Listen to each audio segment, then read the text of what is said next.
Greetings and welcome to the Warhammer 40,000 Kill Team video, where today I'm going over the updated FAQ and Erratas for the Canoptek Circle, as well as approved up 2025 and some other updates. But before we get into things, please remember to like and subscribe, as well as comment. Let me know what you thought of today's video, if you found it useful and helpful.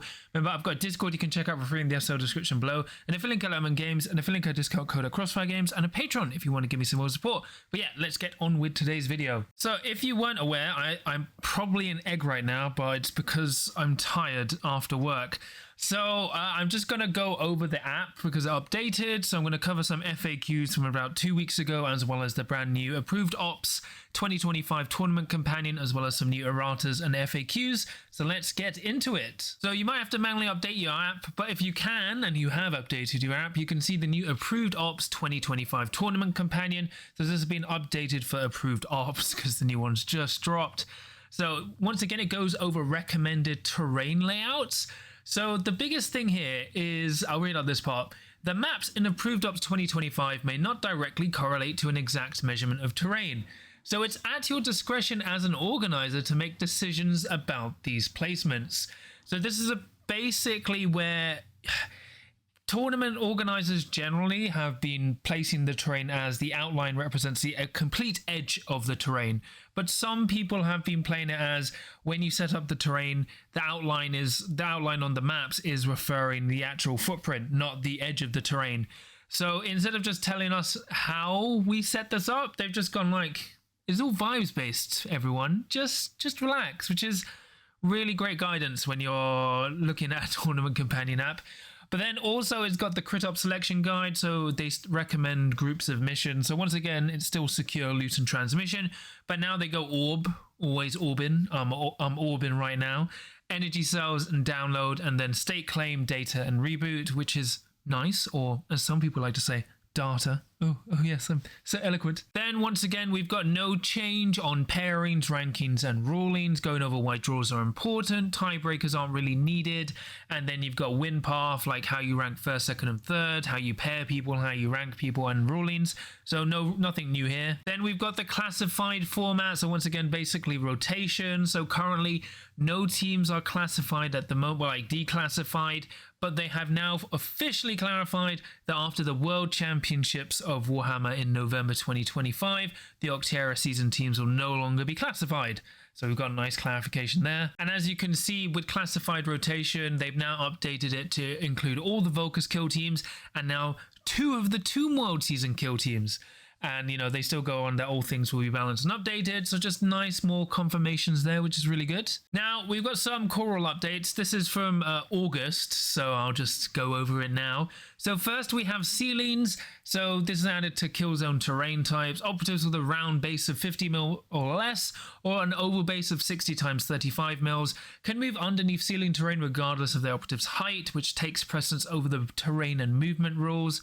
The operative still must finish in a location that can be placed, so basically you can move under anything with a ceiling trait, but you have to end in a location you can actually fit, which, you know, is about how most people were playing it. Then you've got Kill Zone, Vulcus, Stronghold, and Large Ruin would both have the ceiling and vantage terrain rules added, so just an update there. Then, when a secondary target of a shoot action as well as the blast weapon rule, the primary target had a conceal order and was in cover from light, but the selected target as a result had the vantage rule, received an improved cover save. Do each secondary target received an improved cover save too? Yes, which is actually a buff to basically being in conceal when someone's shooting you at vantage with blast. So a nice clarification there. In Kill Zone Vulcus, if an operative is on the step of a stronghold, should the rest of the stronghold terrain feature be ignored for the purposes of determining if the operative target is obscured or not? No. Now this is because some people are arguing that the fire step was a separate piece of terrain, so you could be on a fire step and obscured from the heavy wall in front of you, so it's good they closed that. And then do changes to a weapon's hit stat while shooting, e.g. marker lights, affect the d6 roll for hot weapon roll? Yes. So clarifying if you can improve your weapon skill or it gets worse, it can improve or worsen the roll for going hot. And then if a rule prevent an action from being performed during the activation or counteraction, for example chain snares, would it still prevent the action from being performed as a free action when it's not an activation or counteraction as a result of a strategic gambit during the strategy phase? Yes, so basically means stuff like chain snares work in the strategy phase. Nice clarification. If an operative's wounds are reduced to 0 but then performs a free action that allows to regain lost wounds before it's removed from the kill zone, e.g. Death Core in Death Atonement, then Medkit, is that operative still incapacitated and removed from the kill zone after that free action? Yes. You can't heal yourself back to life if you're dead, right? So good clarifications there. Now we've also had a mission update pack for the Typhon release. So Adversary on map 6. So just a change has been so the Gestation Sack has now been replaced with the Capillary Route, which is good for those people playing the narrative ops. Then the approved ops has already seen an errata, which is great. Now I know people may be upset that they've already received an errata, but I like that it's clarified because some people are arguing you could score turning point 1 with these objectives. But they've clarified for State Claim and Energy Cells, you cannot score victory points until turning point 2, which is just making them work as all other attack ops.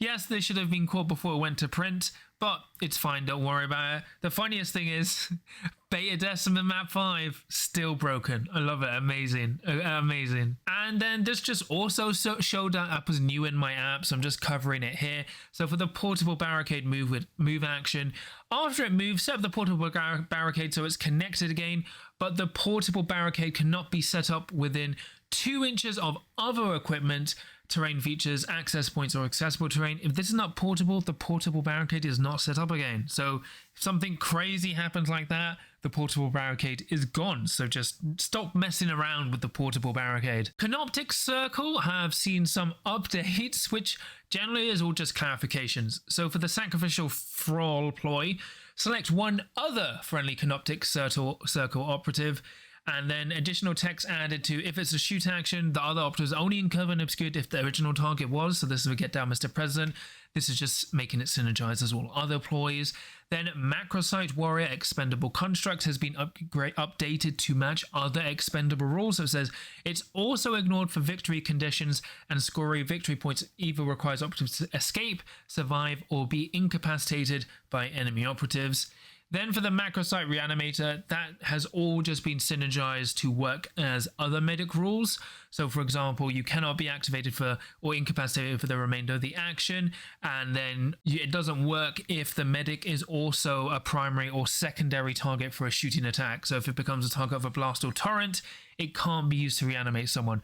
So nothing major here, just general clarifications to match with other updates they've done to other teams recently. Then for Battleclade, going over older updates, the System Exorcism has been updated to remove mission pack rules as well. This isn't really relevant at the moment, but it was when Implant was around. And then Servitor, Underseer, New Spheric Sphere, and Override actions. For the purposes of comm device universal equipment, the operative, the distance he's been determined for, must control that marker. So before, people were saying if the Overseer controlled the comms device, it would work on your auto proxy. So your auto proxy would be also 9 inches. Now that's removed, so it's only 9 inches from whoever basically is controlling the comms device, which is some nice clarifications. And then, does the remote access firefight ploy allow the friendly operative to place a marker within 4 inches of it rather than within its control range? No, so you can't basically place markers and stuff within 4 inches. And then, can you network counteract if your opponent doesn't have any ready enemy operatives to remaining to activate? Yes, so you can still just go, I'm going to keep blasting forever. So good clarifications there. Then for Exaction Squad, my Leash Master and Cyber Mastiff operatives are activating simultaneously as a result of the Handler rule. Can I use Brutal Backup Firefight ploy to select one of those operatives that has already performed a fight action during the activation to fight again? No, just some nice clarification, because some people are arguing they could, but they actually are basically one activation, so that's all been clarified now. So basically can't double fight, getting boosted fights, a free fight. But anyway, that combination doesn't work anymore. Then for Heirotek Circle, it says change the time splinter action to say select one other expended friendly Heirotek Circle operative.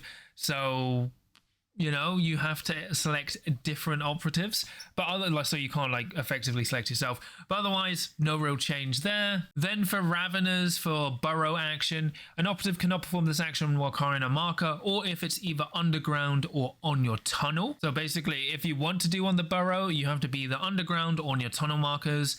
Then for the Tremor Scythe operative, it gains Rending Claws and Rending because it's modeled with Rending Claws. then the Venom Spitter can only distend its sack once, once until it does it again. So you can't unlimitedly distend your sack, so you can't have Ravener players going, my sack is so distended right now. Then for some rules questions, are Raveners operatives underground considered in the kill zone for the second plant of implant? Yes, which doesn't really matter anymore. Can expended friendly Tremor-Scythe operatives counteract to interrupt an enemy operative's activation with the subterranean ambush rule if there are still other readily friendly Raven operatives? Yes, so you can do some nice quick counteraction there. When my Tremor-Scythe operative interrupts my opponent's activation, if the enemy operative is incapacitated and therefore its activation cannot be continued, who activates next? Equally, if it is incapacitated and then continues activation, who activates next? In both cases, your opponent activates because the Tremor-Scythe has used your activation. So just good clarifying there. So overall, for these brand new updates, it's nice to see some clarifications continually. Like, it's basically clear to see that Deathwatch are actually perfect and had no errors. Canoptek Circle just saw a bunch of like general updates to match how other rulings have been made, because as I said, everything's done in about 12 to 18 months in advance. So these rules were done before those like balance changes were made, so it's nice to see those coming through. Then we've seen some updates to the Approved Ops 2025 card pack. Interestingly, it is canon that Beta Decima Map 5 is in the ocean, so that's funny. But it's nice they've clarified those two those objectives so that they aren't scoreable turning point 1. Once again, I know it's upsetting that Games Workshop let this through, and technically your Approved Ops are out of date. But it's nice that they're covering this fast. I also like that they've updated the Approved Ops 2025 companion. That's really nice that they've updated that very quickly. And then we've seen some other minor updates, which were just nice quality of life balances. Nothing too huge here. Once again, shout out to editors and quality control.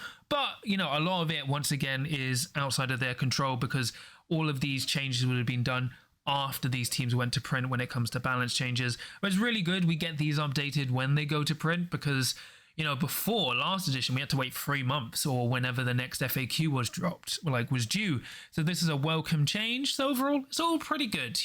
Once again, we'll understand with the players upset who have bought the Approved Ops, who are and even Tomb World, who are upset that the card products are up to date. But I would say it's better to be out of date and having regular up-to-date rules instead of just not being answered for 3 to 6 months. So it's how you choose your poison. But overall, I think it's a good update. But that's pretty much it from me today. Please remember to like and subscribe as well as comment. Let me know what you thought of today's video if you found it useful and helpful. Remember, I've got Discord you can check out for free in the episode description below, and a fill link at Amon Games, and a fill link and discount code at Crossfire Games, and a Patreon if you want to give me some more support. And I'm just going to quickly shout my patrons. So for my adepts of the career, I have Tom, the Houston Toad, Supercow, Nick, Mr. Meatwad, Marshall, Lucas, Graham, Fangsu, Draken, Dan, Dada Goldens, Chris, Alex, Amorphium, and Alexis. So thank you so much for all your support. It really means a lot to me and helps support the channel. Now I'm very tired. I'm going to go back to bed because I have work again tonight, so I'm still incredibly jet lagged. So depending on how I feel, I'll either post my Nova video on Thursday or on early next week. We'll see. But I'm glad these things are up to date early. My brain is jet lagged and very tired. I'm painting, which is great. But remember, no matter what happens when the Kill Team Up updates, you always have a chance to win as long as you can roll a crit.